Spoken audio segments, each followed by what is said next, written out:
नमस्कार, I am Shivani Singh. So friends, कैसे हैं आप सभी? मस्त होंगे होता है यहाँ पे। और ये फ्रेंड, जैसा आपको पता है कि हम कंटिन्यू प्रिपरेशन कर रहे हैं स्पेशल सीटेट फरवरी एग्जाम 2026, ठीक है ना। और यहाँ पे सीडीपी के जो प्रीवियस ईयर क्वेश्चंस पेपर है वो हम कंटिन्यू कर रहे हैं। CDP previous year questions paper 1 और 2 दोनों एग्जाम्स के लिए आज का बेस्ट सेशन है।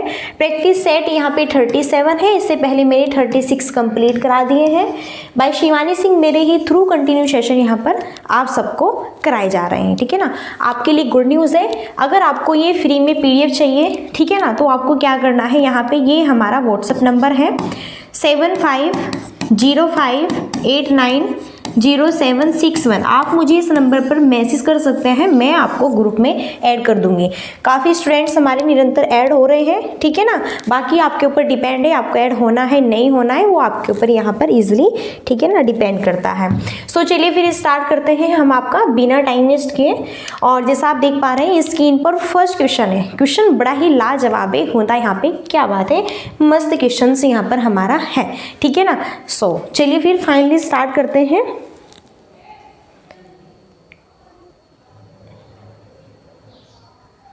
चलिए ओके, सो स्क्रीन पर फर्स्ट क्वेश्चन है। देखो ध्यान से देखो, स्क्रीन पर जो है फर्स्ट क्वेश्चन आपके सामने है कि निम्नलिखित में से सवलीनता वाले विद्यार्थियों की विशिष्ट विशेषता कौन सी होती है। देखो सवलीनता वाले विद्यार्थी, सवलीनता वाले विद्यार्थियों की बात करेंगे।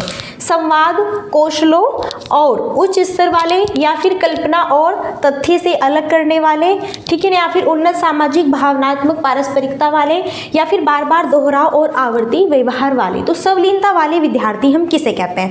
सो सबसे मेन पॉइंट यही है, सवलीनता किसे कहते हैं, जो है सवलीनता किन बच्चों को कहते हैं, ठीक है।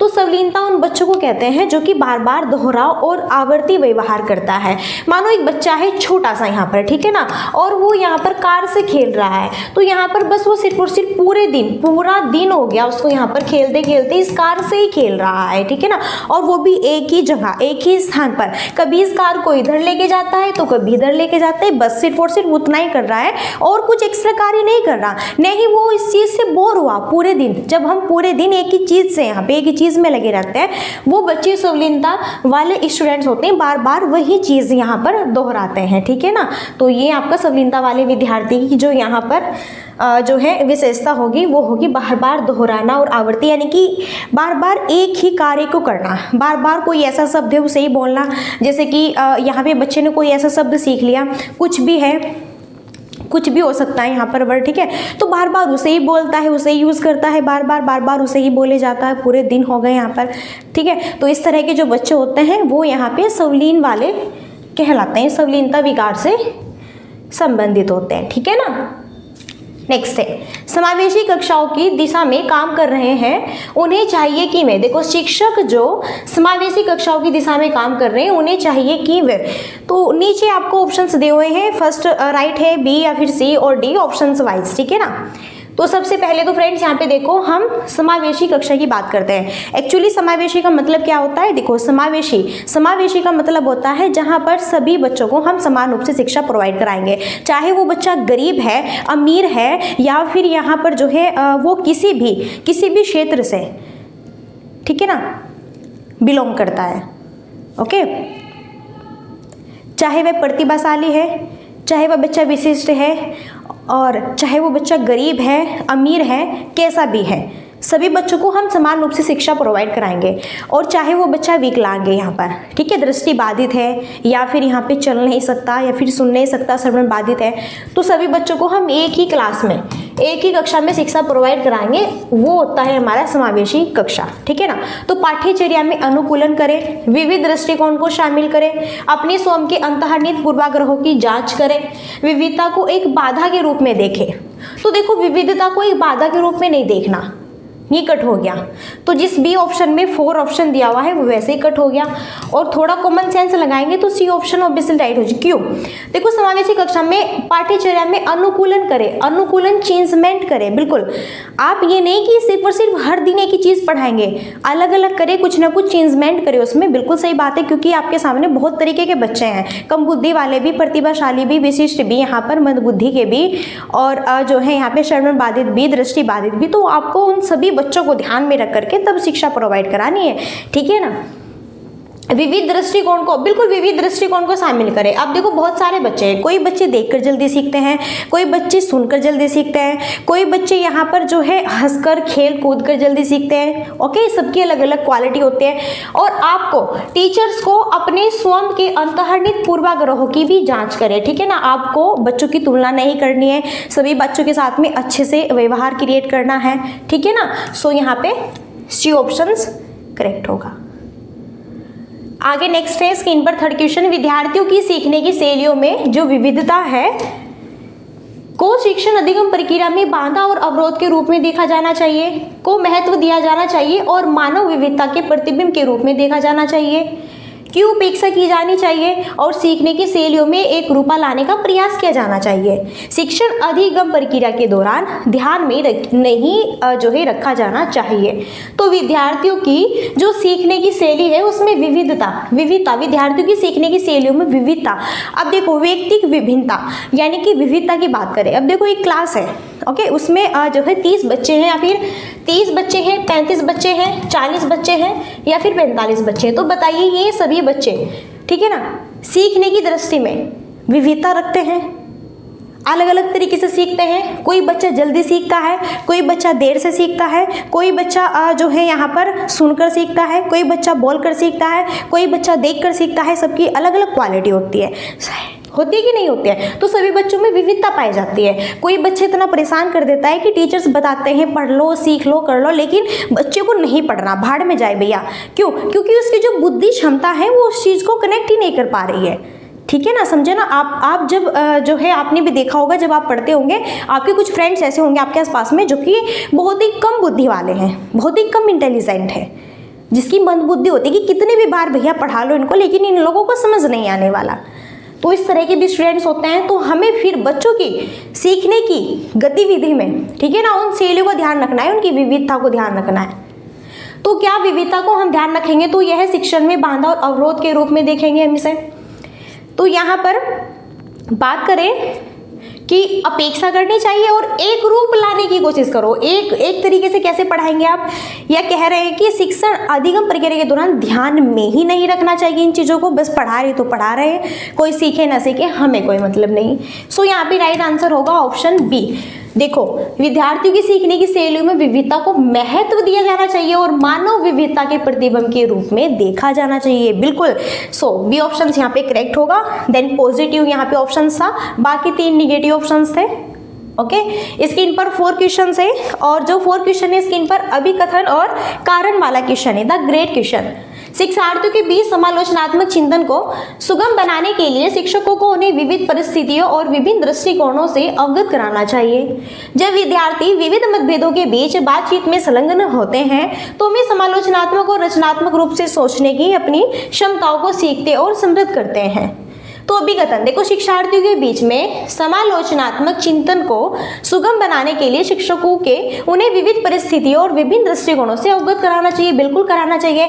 अगर टीचर्स बच्चों को समालोचनात्मक चिंतन तरीके से पढ़ाना चाहते हैं, ओके, और वो भी यहाँ पे उनकी विविधताओं को ध्यान में रखते हुए, व्यक्तिगत विभिन्नता को ध्यान में रखते हुए। और देखो, समालोचनात्मक चिंतन का मतलब वो होता है कि यहाँ पर बच्चे अलग अलग तरीके से सोच सकते हैं। अगर मैंने यहाँ पे आपसे जो है ये क्वेश्चन पूछा कि बताओ पेड़ पौधे जो है अगर हम पौधों को जल देंगे तो क्या होगा, तो बच्चे ने बस इसे जो है रट लिया कि हम पौधों को जल देते हैं तो जो है इसलिए क्योंकि वो हरे रहे, हमें फल फूल दें, ठीक है। लेकिन आपको यहाँ पे उसके अलग अलग यहाँ पे कि भैया आप बताएंगे कि सर हम पौधों को पानी इसलिए देते हैं क्योंकि जैसे कि हम पानी के बिना जीवित नहीं रह सकते, ऐसे पौधे भी नहीं रह सकते, वो मुरझा जाएंगे, वो सूख जाएंगे, वो फल नहीं देंगे, ठीक है ना। जो है पानी से ही पेड़ पौधे जीवित रहते हैं। इस तरह से आप अलग अलग चीज़ें बताएंगे, अलग अलग बातें बताएंगे, वो समालोचनात्मक चिंतन होता है। और जब आप विद्यार्थियों के बीच में मतभेदों के बीच बातचीत में संलग्न होते हैं, यहाँ पर भी समालोचनात्मक और रचनात्मक रूप से सोचने की अपनी क्षमताओं को सीखते हैं और समृद्ध करते हैं। यहाँ पर भी आप डिफरेंट चीज़ों को सोचते हैं, करते हैं, सीखते हैं। कोई बच्चा ये पूछता है कि सर ये बताओ वर्षा क्यों होती है, कोई बच्चा ये पूछता है कि सर ये बताओ वर्षा कैसे होती है, कोई बच्चा ये पूछता है कि ये बताओ सूरज कहाँ से निकलता है, कोई बच्चा ये पूछता है कि ये धूप कहाँ से आती है। तो सारी चीज़ें आप बताएंगे ना प्रॉपर्ली, तो ये क्या है, समालोचनात्मक चिंतन जो है यहाँ पर होगा, ठीक है। इसलिए यहाँ पर राइट आंसर होगा ऑप्शन बी, क्योंकि दोनों कथन राइट है और एक ही सही व्याख्या करता है।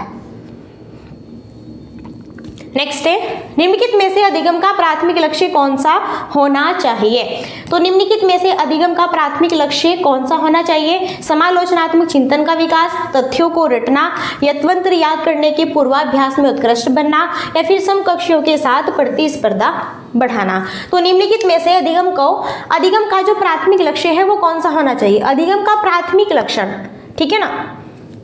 देखो, तथ्यों को रटना, सिर्फ और सिर्फ आप यहाँ पे शिक्षण गतिविधि करा रहे हैं तो आपका सिर्फ और सिर्फ यही महत्व नहीं है टीचर्स का कि बस आपको क्या करना है, बच्चों को रटवाना है कि भैया मैं हिंदी पढ़ा रहा हूँ, हिंदी का ये चैप्टर ही रट लो, जो लिखा हुआ है सेम उसे रट जाओ।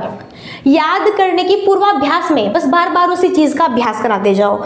समकक्षों के साथ प्रतिस्पर्धा, उनके साथ में तुलना क्रिएट करो। आप टीचर्स होकर अपने ही क्लास के बच्चों को कह रहे हैं कि राम ज्यादा इंटेलिजेंट है, श्याम ज्यादा इंटेलिजेंट है और ये सीता ये कुछ नहीं कर सकती, गीता, मीना, रीना ये बिल्कुल ठग बच्चे हैं यहाँ पर। तो अगर आप इस तरह से प्रतिस्पर्धा करेंगे, तुलना करेंगे तो बच्चे उब जाएंगे, बिल्कुल भी पढ़ने के लिए नहीं आएंगे। तो सबसे बेस्ट लक्ष्य होना चाहिए प्राथमिक समालोचनात्मक चिंतन का विकास करना, ठीक है ना। समालोचनात्मक चिंतन, समालोचनात्मक का मतलब वही है जहां पर बच्चे अलग अलग तरीके से चीजें सोच सकते हैं, ठीक है ना, अलग अलग तरीके से। जैसे भी मैंने कहा कि बताओ, अगर भारत की राजधानी नई दिल्ली न होकर और अन्य यहाँ पर सिटी होती, शहर होता, तो क्या होता, कैसा होता? तो इस पर आपके अलग अलग आंसर होंगे, ये होता, वो होता, ऐसे होता, ये करते हैं, वो करते, ठीक है ना। बहुत सारे आपके जो है माइंड में आंसर्स आएंगे इसके अकॉर्डिंग। बच्चे सबसे प्रभावी ढंग से तब सीखते हैं यदि कोई अवधारणा तर्क संगत से अनुभवजन्य की ओर बढ़ती है, सामान्य से विशिष्ट की ओर बढ़ती है, अमूर्त से मूर्त की ओर बढ़ती है, जटिल से सरल की ओर बढ़ती है। तो यहाँ पर ये बताओ, बच्चे सबसे प्रभावी ढंग से कब सीखते हैं? क्या आप बच्चे को जटिल से सरल की ओर सिखाएंगे? बताओ, क्या सबसे पहले आप बच्चे को लेसन पढ़ना सिखाएंगे और बाद में उसे ABCD सिखाएंगे? बताओ। तो भैया बिल्कुल गलत है। फर्स्ट क्लास में या फिर प्री नर्सरी में आपका एडमिशन होता है, सबसे पहले बच्चा ना यही सीखता है ABCD, फिर धीरे धीरे A for apple, B for ball, C for cat, फिर इससे वाक्य बनाना सीखता है, ठीक है ना। फिर इससे क्या कि दिस इज ए एप्पल, यह एक सेब है, फिर इस तरह से वाक्य बनाना सीखता है। तो पहले हम सरल से जटिल की ओर चलेंगे कि जटिल से सरल की ओर चलेंगे? ये तो गलत हुआ ना। अमूर्त से मूर्त की ओर, मूर्त, अमूर्त का मतलब होता है जो चीजें अभी हमें नहीं दिखाई दे रही उसके बारे में बच्चे सोच पाएंगे। बताओ भाई, यहाँ पे 5, 6, 7 साल के बच्चे हैं, 4, 5, 6 साल के, बताओ क्या वो जो है उस चीज को सोच पाएंगे जो उन्हें दिखाई नहीं दे रही है? बिल्कुल नहीं, वो उतने परिपक्व नहीं हुए। तर्क संगत से अनुभव की नहीं, अनुभव से तर्क की ओर जाना चाहिए। तो बेस्ट यहाँ पे आंसर होगा ऑप्शन बी, सामान्य से विशिष्ट की ओर। सामान्य से विशिष्ट का और, सामान्य से विशिष्ट की ओर का मतलब यही है, पहले आप बच्चे को साधारण चीजें सिखाएंगे, फिर बाद में आप नॉर्मली उसे अच्छी अच्छी बातें यहाँ पर सिखाएंगे, ठीक है ना। कि पहले यही कि आप सिखाएंगे ABCD और बाद में आप इनसे सिखाएंगे, A फॉर एप्पल होता है, B फॉर बॉल होता है, फिर ये सिखाएंगे this is a cat, this is a ball, this is a apple, okay. फिर आप ये सिखाएंगे इनको। तो पहले सरल से ही तो जटिल की ओर बढ़ेंगे ना। चलिए नेक्स्ट है, विकास किससे प्रभावित होता है? तो बताना है विकास जो है किससे प्रभावित होता है? विद्यार्थियों के व्यक्तिगत कारकों से, स्कूली माहौल से, सामाजिक पारिवारिक प्रभाव से। विकास किससे? विकास जिसे हम डेवलपमेंट कहते हैं। देखो, विकास माँ के गर्भ से शुरू होता है, बच्चे का विकास माँ के गर्भ से शुरू होता है और लास्ट जब तक आपकी मृत्यु नहीं हो जाती तब तक, अंत तक आपका, ठीक है ना, विकास निरंतर चलता है। विकास निरंतर चलता है। कैसे चलता है विकास? निरंतर चलने वाली प्रक्रिया है। विकास बहुआयामी होता है, बहुत तरीकों से होता है, ठीक है ना, रेखिक नहीं होता विकास। तो विद्यार्थियों के व्यक्तिगत कारकों से, स्कूली माहौल से, सामाजिक पारिवारिक प्रभाव से, बिल्कुल सही बात है, तीनों ही बात सही है। देखो, आपका विकास विद्यार्थी के व्यक्तिगत कारकों से भी होगा। स्कूल में आप जाएंगे, वहाँ पे टीचर्स लोग आपको पढ़ाएंगे और जो है आपके फ्रेंड्स लोग आपसे बातचीत करेंगे, ठीक है ना। आप अपने समाज में, अपने परिवार में अपनी मम्मी पापा से सीखेंगे नमस्ते करना, हेलो बोलना, ओके। ये छोटी छोटी चीज़ें तो जो भी आप सीखते हैं कंटिन्यू कहीं ना कहीं हर जगह आपका विकास होता ही है। नेक्स्ट है अभिकथन और कारण वाला क्वेश्चन है। अभिभावकों और अध्यापकों को सुनिश्चित करना चाहिए कि सभी विद्यार्थियों की बाल्यावस्था अनुभव सकारात्मक हो। बाल्यावस्था विकास के लिए एक संवेदनशील चरण है, खासकर संज्ञानात्मक और संवेगात्मक विकास के लिए। तो देखो अभिकथन कहता है अभिभावक जो बच्चों के पेरेंट्स हैं और जो टीचर्स हैं उनको यह सुनिश्चित करना चाहिए कि सभी विद्यार्थियों की बाल्यावस्था अनुभव, बाल्यावस्था यहाँ पर बाल्यावस्था की बात करते हैं 6 से 12 साल की स्टेज होती है बाल्यावस्था, चाइल्डहुड। तो यहाँ पर सभी बच्चों का जो एक्सपीरियंस है सकारात्मक पॉजिटिव टर्म्स में होना चाहिए। बच्चे इस जो है स्टेज में, जब बच्चे 6 से 12 साल की स्टेज में होते हैं तो बच्चे अच्छी अच्छी चीज़ें सीखें, अच्छे वातावरण में रहें, अच्छा उसे माहौल प्रोवाइड कराओ, अच्छा उसे खान पान कराओ, ठीक है ना। सारी चीज़ें आपके ऊपर डिपेंड है। बाल्यावस्था विकास के लिए संवेदनशील चरण है। संवेदनशील चरण का मतलब होता है, संवेदनशील का मतलब होता है जब बच्चा बहुत ही बेहतर तरीके से सीखता है। एक स्टेज ऐसे आती है कि बच्चे की सीखने की गति इतनी पावरफुल होती है कि आप जो भी उसे कहेंगे तुरंत से बच्चा सीख जाता है। तो दोनों ही यहाँ पर राइट होंगे, ए और आर दोनों बिल्कुल करेक्ट है, ठीक है ना। नेक्स्ट है बहुत छोटे बच्चों के सामाजिकरण के संबंध में कौन सा कथन सही है। बहुत छोटे बच्चों के सामाजिकरण के संबंध में कौन सा कथन सही है।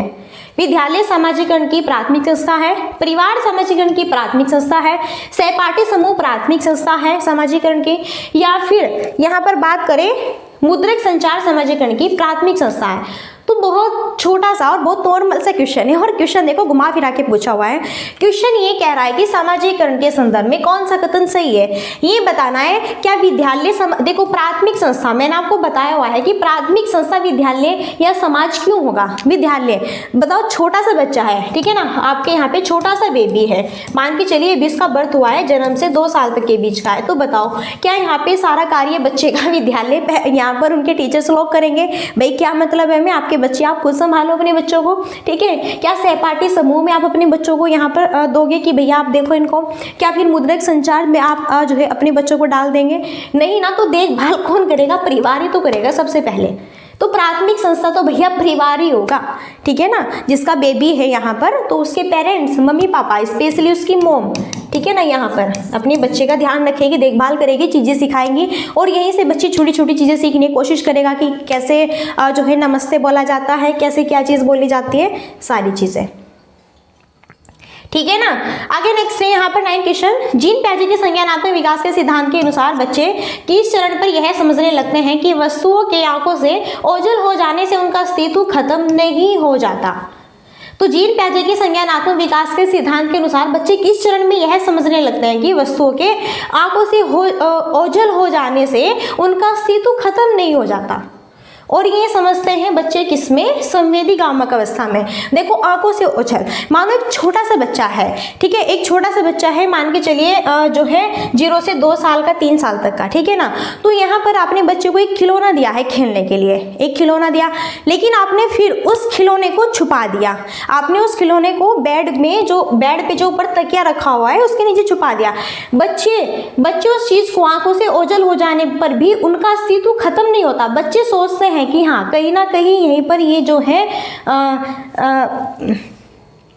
जब आंखों से ओझल हो जाने से उनका अस्तित्व खत्म नहीं होता और वो बना रहता है, वो कहलाता है यहाँ पर पूर्व संज्ञानात्मक अवस्था। ये आपकी होती है 2 से 7 साल की। देखो इस टाइम पे अगर आपने बच्चे को कुछ खिलौना दिया है खेलने के लिए, कार दी है, और आपने फिर वो कार यहाँ पे बेड पे तकिया रखा हुआ है उसके नीचे छुपा दी, लेकिन फिर भी बच्चे को पता है कि भले ही वो यहाँ पे कार आपने छुपा दिया, कहीं पर खो गई, कुछ भी हो गया, लेकिन वो उसका अस्तित्व याद रखता है, मेरी कार कहाँ गई, ये वो ढूंढ लेता है उसे, ठीक है।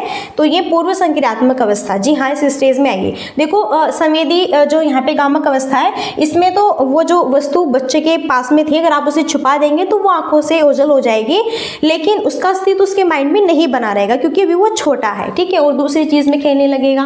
कंकड़ों से खेलते हुए एक बच्चा यह खोजता है कि 2 कंकड़ों के 2 समूह मिलकर 4 कंकड़ों का एक समूह बनाते हैं। बच्चे द्वारा किया गया यह अनुभव क्या दर्शाता है। संरक्षण है, केंद्रीकरण है, आत्म केंद्रियता, या फिर वस्तु स्थायित्व है। बहुत ही बेस्ट और ग्रेट यहाँ पे क्वेश्चन होगा, ओके। तो देखो कंकड़ों से खेलते, कंकड़ से कभी आप भी खेले होंगे जब छोटे छोटे से होंगे यहाँ पे, तो कंकड़ से जब खेलते हुए एक बच्चा यह खोजता है कि 2 कंकड़ों के 2 समूह मिलकर 4 कंकड़ों का एक समूह बनाते हैं। देखो 2-2 कंकड़ यहाँ पर मिलकर, तो यहाँ पर जो है 4 कंकड़ों का एक समूह बना लेते हैं। 2-2 कंकड़ है तो 4 कंकड़ हो गई, ठीक है ना। तो बच्चे द्वारा खेला गया यह जो खेल है इनके अनुभव को क्या दर्शाता है।